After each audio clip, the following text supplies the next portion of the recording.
As we all know, the NBA season will officially continue July 30th. Games will be played at Walt Disney World Resort near Orlando, Florida. Total of 22 teams will return to play for their playoff spot.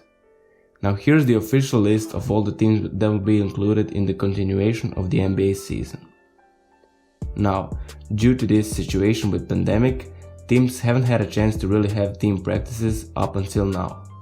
Also, because everybody was forced to be locked to their homes, players have been limited to their training, meaning it could impact their performance, and many players were not expecting this. In this video, I'm going to bring some facts to the table and try to explain which teams I think have the highest chance of winning the NBA title this year. Also, we can't forget the awards like MVP and Rookie of the Year. Before I get into the actual fact speeding, consider dropping a like for this video as a sign of your support. It helps me know if you enjoy the content, and feel free to share your opinion on what you think will happen when the season continues, so we can have a little discussion here. Now, if you want to support this channel and help me grow, make sure to subscribe and smash the notification button so you can know whenever I upload. Now, without further ado, let's get into it. So as I said, we actually don't know what to expect from the teams and how they will perform when the season actually continues. Some teams might have lost their chemistry due to not being able to have practices together. I'm pretty sure many players have changed their mentalities through the pandemic. They probably realized how much the game of basketball means to them and how they should not take it for granted. We can expect some high intensity basketball when the season continues, I guarantee you that. Now, I don't know if you guys have been following the social media and how the players have been doing so far, but there have been some really weird transformation from certain players, and that could affect their performances on the court. Here's an example. Have you seen Nikola Jokic? Just take a look at how much weight this guy has lost. He said that during February he has actually lost between 20 and 25 pounds, which is not something that happens really often to the NBA players, especially if they follow their nutrition plan. And we all know that Jokic has been abusing his unique body type to bounce off the defenders and bully players in the post. I'm not saying he's going to be a bad player, but I think we can all agree that he looks really skinny in this picture. Jokic is not the only one that has transformed his body.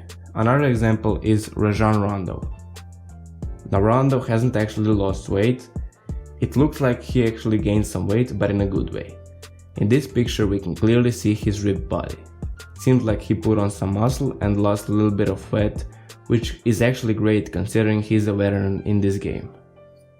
I think he could really benefit from this transformation. Finally, I think the most extreme one that I have heard of is Zion Williamson. Apparently, he lost 25 pounds of fat and gained 10 pounds of muscle. Now, I don't understand where does this guy even fit all the muscle that he has, and he's only 20 years old. Imagine how he will look when he's like 27. Now, we could talk about transformations all day, but what matters the most is who actually has the highest chance of winning the NBA title. In my opinion, what you have to consider the most is players who have benefited from getting rest this year. We can all agree that those players are LeBron James, Kawhi Leonard, and Giannis Antetokounmpo, and even James Harden. I think these players will perform at an all-time high considering they have not really had much rest in their careers, and Kawhi Leonard could be a different breed after this amount of load management. Now, in my opinion, two teams that will be the biggest threat are, of course, the LA Lakers and the LA Clippers. Let me explain. For the Lakers, this is the revenge season, considering they haven't even made playoffs last year. LeBron got injured, and from that point it all seems like it fell apart. Of course, losing the best player in the world will have a big impact on your team. Now, them adding Anthony Davis has been the best thing they have done considering the fact that they have the second best record in the league, even though they are in the Western Conference. I think as LeBron is like the most hungry player for his title right now, their biggest rival is the Clippers and the Bucks. But I just don't see the Bucks being able to finish it off in the finals, even though they have a really great team. I just think that the Lakers and the Clippers are way more experienced in those deep playoff games. Now we can't count out the Clippers. They have Kawhi Leonard, who is a two-way machine, and he's coming off a title that he has won with Toronto Raptors last year against the Golden State Warriors. Kawhi is known for stopping the NBA superstars, and that could be a problem for any team that they are facing. Also, he's joined by Paul George, who is also good at playing defense, and he's a great offensive player. I think what is really great this year is the fact that there are no two conferences in the playoffs. It's just going to be teams playing against each other depending on their success prior to the playoffs. I think this is more fair than ever, even though the classic format of the playoffs is something we should never forget. So, my final prediction for winning the NBA title are going to be the Los Angeles Lakers.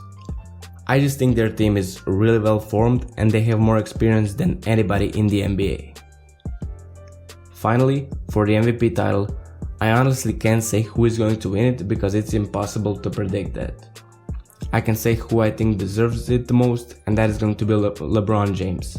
Considering the fact that he hasn't gotten the award many times because, quote unquote, he's in the Eastern Conference and the Eastern Conference is easier. And now he's in the Western Conference and is performing just as good as he was on the East. But now nobody is talking about Giannis being on the East and having the best record in the NBA. I'm not trying to take anything away from Giannis, but let's be real here. If anybody has ever been criticized in the NBA, it was LeBron. Now I think he is finally proving his point without having to talk. For the Rookie of the Year, I think it should be Ja Morant, just because the guy has played his heart out every game this year. Zion was great too, but unfortunately he has missed many games. For this award, I think the deciding factor should be the performance that we see from them when the season continues. That's it for this video. If you guys want to comment on anything, feel free to drop your opinion in the comment section below. I will gladly discuss it with you guys. I'm here to talk with you guys, not argue. So if you enjoyed this video, make sure to drop a like, and if you want to see more content, make sure to subscribe. Until I see you in the next video, stay safe guys.